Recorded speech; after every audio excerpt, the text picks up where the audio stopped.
Chapter 1. The Ghost of Aveyron's Forests.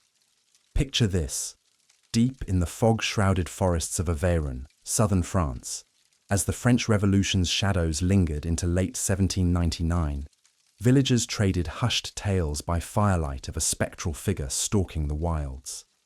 For 12 long years, shepherds guarding their flocks and hunters stalking game caught only glimpses. A naked boy, around 12 years old, bounding on all fours through thorny underbrush, snatching berries, grubbed roots, and hapless rodents with lethal precision. He braved winters huddled in hollow oaks, breath clouding the air, and summers slurping from forest streams, always one step ahead of discovery. To locals, he was no boy, but the ghost of the woods, a primal force forged by nature's unforgiving hand, his body etched with bramble scars and frostbitten toes as badges of survival. These weren't drunken yarns. Archival reports confirm sightings since 1789. One farmer watched him raid a remote shed at twilight, devouring raw turnips before melting into the mist with a guttural snarl. Traps baited with scraps. He sidestepped them effortlessly, vaulting pits or wriggling free like a shadow. What cruel fate had abandoned him here, left as a babe for wolves to claim, or fleeing some village atrocity? The mystery fueled nightmares, as his evasion mocked human dominance over the wild. Then came January 9th, 1800. A savage snowstorm gripped Aveyron, driving the boy, starved and trembling, from his shelter toward a dim cottage in Saint-Sernin-sur-Rance. Villagers found him crouched by the wall, feral gaze defiant even in weakness. 3 hunters pounced with ropes, enduring bites and scratches as they subdued him, shrouding his thrashing form in blankets. Dragged to the village square, lice-ridden and mud-caked, he spurned cooked fare, gnashing raw potatoes with feral glee, drawing gasps from the crowd.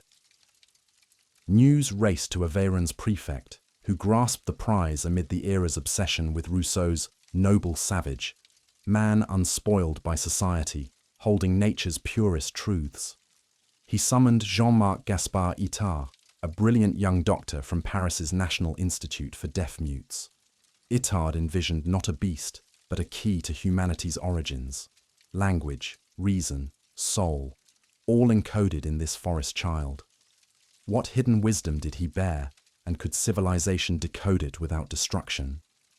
Yet peril shadowed the catch.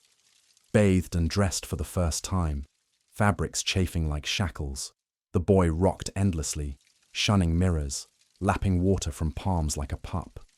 Superstition stirred. Villagers whispered of woodland curses invading their hearths. Itard raced to whisk him to Paris before mobs intervened. Dubbed Victor, this wild child of Aveyron clutched secrets that would upend science, visions from ancient trees, whispers of forgotten crimes. The forest had claimed him, but now the world would pry him open, at what cost? Chapter 2. Into the Lion's Cage. Victor's arrival in Paris on January 1800 exploded across the city like a thunderclap, transforming the grubby wild boy from Aveyron into the capital's most electrifying spectacle. Crowds mobbed the National Institute for Deaf-Mutes, where Jean-Marc Gaspard Itard had claimed him, not as a pet or freak show, but as the ultimate test subject for humanity's deepest secrets. Here was a child sculpted entirely by nature, free from society's corrupting touch. Could he prove Rousseau right, revealing the innate nobility of man? Or would he expose something darker, a mind locked forever in primal silence? Itard locked the doors, vowing to civilize him alone, with Madame Guérin, the Institute's gentle housekeeper, as his sole aide. The first days were chaos incarnate. Victor recoiled from his new world in horror, shrinking from candlelight as if it burned his retinas, which had adapted to endless forest gloom, tearing off shirts and breeches that scratched his bramble-toughened skin, ignoring forks to cram food with both fists, growling over bones like a wolf defending its kill.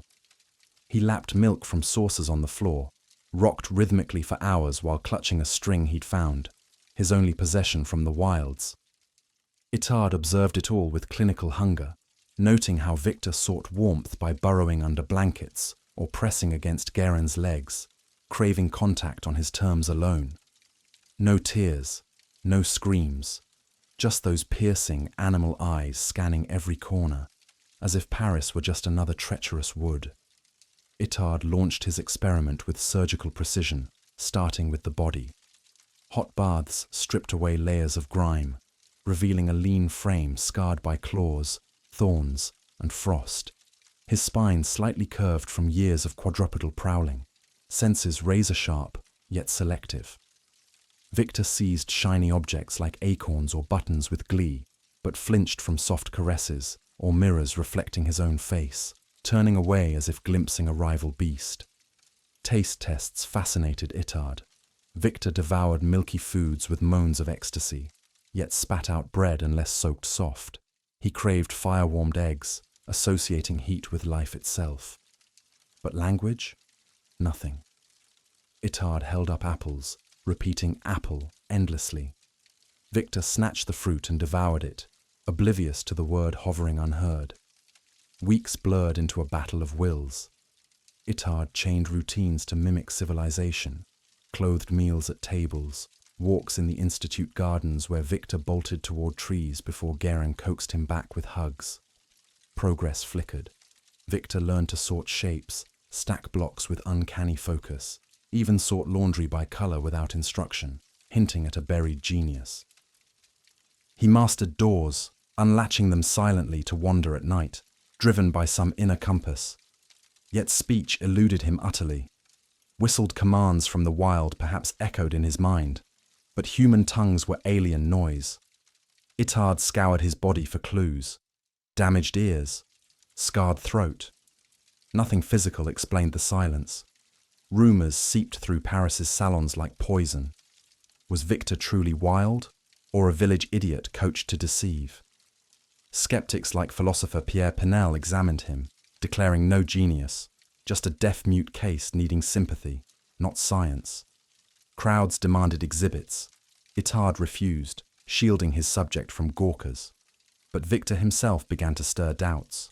One stormy night, as thunder rattled the windows, echoing perhaps the tempests of his forest home, he clutched Guérin in terror, his first voluntary embrace. Then, unprompted, he kissed her cheek, eyes softening for the first time. Joy, affection, or mere mimicry. Deeper horrors bubbled beneath. Itard pored over Aveyron reports, abandoned as a toddler around 1788, glimpsed surviving on nuts and carrion, evading wolves and men alike. Had beasts nursed him, imprinting wolfish traits? Or had human cruelty driven him feral, a peasant fleeing abuse into the wilds? Victor's night terrors grew savage. He'd wake thrashing, howling at shadows on the wall, as if pursued by ghosts from lost years. Itard scribbled feverishly. He possesses reason, yet chained to instinct. Unlock speech, and we unlock man's soul, or unleash what nature hid there. By summer's end, bonds formed.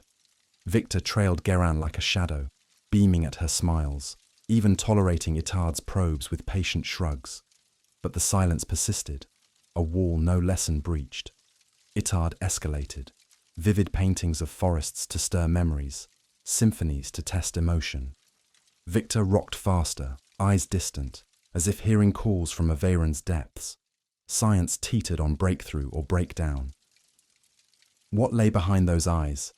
Paradise lost, or a primal rage waiting to erupt? The lion's cage held firm. For now. Chapter 3. The Battle for Speech. By late 1800, Victor's Paris prison had become a pressure cooker of hope and frustration, with Itard doubling down on his crusade to crack the wild boy's silence. The doctor, now obsessed, transformed a sunlit room at the institute into a sensory laboratory. Walls papered with vivid forest murals to lure memories from Aveyron's depths. Tables laden with objects from nutcrackers to music boxes, each a key to unlock language's vault. Madame Guérin played mother hen, her hugs Victor's only anchor in this alien world, while Itard prowled like a general, barking commands. Point to the image! Repeat after me. Victor, ever the enigma, sorted shapes with eerie speed, cubes from spheres, colours by instinct, but words. They bounced off him like rain on stone. Itard struck gold early with milieu, Victor's first spark. Holding up warm milk he'd cradle crave, the boy would seize the cup, moan in delight, and collapse on the floor in rhythmic rocking, a private ecstasy no one else shared. Itard pounced, pinning labels everywhere, chair, door, apple, drilling them daily. Victor learned to fetch by pictures, unlatch gates silently at night, even polish shoes with mechanical focus. He differentiated hot from cold, sweet from sour, beaming at praise like a proud pup. But speech stayed locked. No babble, no mimicry, just guttural growls for hunger or distress, eyes glazing over phonetic drills. Itard tested hearing, claps, whispers, bells. Victor flinched from loud cracks, chased symphonies with swaying joy. Deaf, he was not. Was it fear, trauma, or a mind wired forever for forest whispers, not human chatter? Doubt crept in like fog. Paris's elite circled, hungry for scandal. Philosopher Pierre Pinel, summoned for verdict, poked Victor's scars and declared him idiot idiotique. No noble savage, just a damaged mute, unworthy of fanfare. Expect nothing, Pinel scoffed. Society corrupts, nature breaks. Crowds rioted outside, demanding a public show.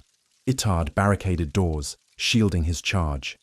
Victor, sensing the storm, grew wilder indoors, smashing mirrors that trapped his reflection, devouring food in frenzy, then lapsing into catatonic stares at wall shadows, as if wolves nipped his heels. Nightmares worsened. He'd bolt upright, howling at moonlight, claws raking air, reliving chases through Aveyron's thorns. Enter the breakthrough tease.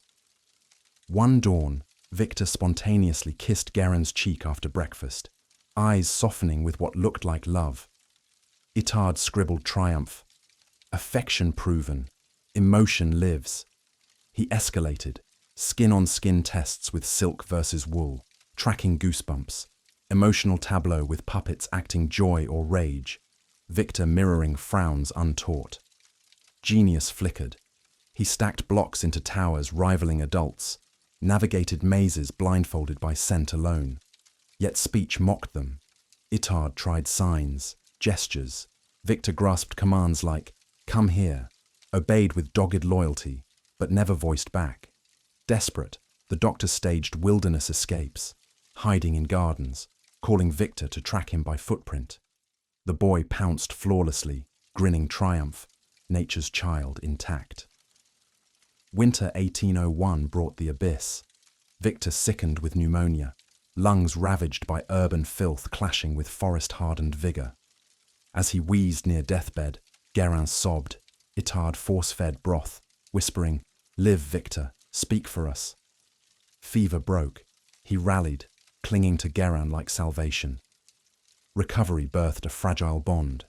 Victor now sought Itard's gaze, tolerated probes, even laughed, a silent bark, at tickles. But words? Stillborn. Itard confided in journals. He possesses reason's fire, yet language's cage bars it.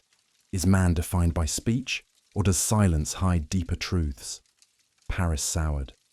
Spectacle faded. Funders balked at endless costs. Rumours twisted. Victor a hoax, coached by gypsies, or cursed, devouring souls like Aveyron's ghost. Itard, fraying, glimpsed cracks in Victor's mask. One evening, alone, the boy traced finger paint on glass. Crude trees, a running figure, eyes wide in panic. Memory, warning. Itard froze. Had the forest encoded horrors no lesson could erase? The battle raged on, science versus savage soul. Speech or no, Victor was changing them all. But at what buried cost? The final test loomed, threatening to shatter everything. Chapter 4. The Silence That Shattered Science. As 1802 dawned over Paris, Itard's war on Victor's silence reached its desperate zenith. The Institute's sunlit lab now a battlefield strewn with failed experiments and fraying hopes. The doctor, hollow-eyed from sleepless nights, unleashed his boldest gambit yet: total sensory immersion. He flooded the room with Aveyron replicas, potted oaks whispering like forest kin, recorded bird calls echoing through flutes, even soil pits for Victor to dig and scent. "Remember your home," Itard urged, kneeling close. "Name it. Free yourself." Victor dove in with feral joy, burrowing gleefully, piling dirt into huts, but his lips stayed sealed, releasing only soft coos or ecstatic moans over warm treats. Language's fortress held, mocking every siege. Progress taunted like a mirage. Victor now dressed himself, folded linens with housewife precision, even signaled needs with gestures, pointing at water for thirsty, hugging for affection. He'd solve puzzles adults fumbled, threading needles blindfolded by touch alone, stacking shapes into arches, defying gravity. Genius blazed in silence. He navigated Paris streets untethered, dodging carriages by instinct, befriending stray dogs with wolfish kinship. Madame Guérin swelled with maternal pride. "He's no beast, doctor. He's our boy." Yet Itard seethed inwardly. Pinel's verdict haunted: idiotique. Crowds dwindled. Patrons withdrew funds, whispering hoax or folly. The noble savage dream curdled into public farce. Then came the crack, raw, unintended. One stormy eve, thunder mimicking Aveyron gales, Victor froze mid-meal, eyes glazing distant. He bolted to the window, pressing palms to glass, tracing frantic shapes, jagged trees, tiny figures fleeing shadows, loping beasts, human hunters. Itard gasped, charcoal sketches confirming buried trauma. Probing deeper, he coaxed memories through play. Victor reenacted chases with toys, snarling at pursuers, collapsing in shivers. Flashbacks gripped him nightly now, thrashing from sleep, clawing sheets, silent screams twisting his scarred face. Had wolves nursed, then turned savage? Or darker, abusive parents abandoning him at age 4 or 5, reports of a nearby orphan epidemic in 1786, scattering tots into wilds. Victor's body told tales, hunched posture from quadruped years, hypersensitive skin flinching at slaps, yet craving gentle strokes. Science buckled. Itard published his report in 1801, on the creation of a wild child, confessing defeat. Victor reasons profoundly, feels deeply, yet speech eludes, a mind complete without words. No noble purity emerged. Instead, isolation's iron law: language must root in critical early years, or wither forever. Rousseau's myth crumbled. Nature didn't ennoble, it imprisoned. Critics pounced. Proof society forges man. Victor vanished from headlines, relegated to Guérin's care as institute darling, wandering gardens, chasing leaves, content in mute harmony. Years blurred. By 1806, Itard moved Victor to her home, severing daily drills. The boy, now teen, thrived quietly, tending flowers, savouring milky bliss, forming a family bond unbreakable by words. Itard visited, bittersweet, noting Victor's lifespan ticking, scars weakening lungs, urban smog eroding forest vigour. He died March 1828, age approximately 40, eyes serene, secrets interred. Autopsy revealed healthy organs, save wear from wild youth. No brain anomaly explained the silence. Legacy endures, shattering illusions. Victor proved humanity's fragility, missed the imprint window, and speech, civilization's crown, slips away. No voices from trees, no primal wisdom, just a lost child's tragedy, echoing abandonment's void. Itard mourned privately. We civilized him, but never reached his soul. Science gained a harsh truth. Paris forgot its ghost. Yet in Aveyron's woods, whispers linger. What if Victor chose silence, guarding forest truths too wild for words? The riddle fades, but chills forever.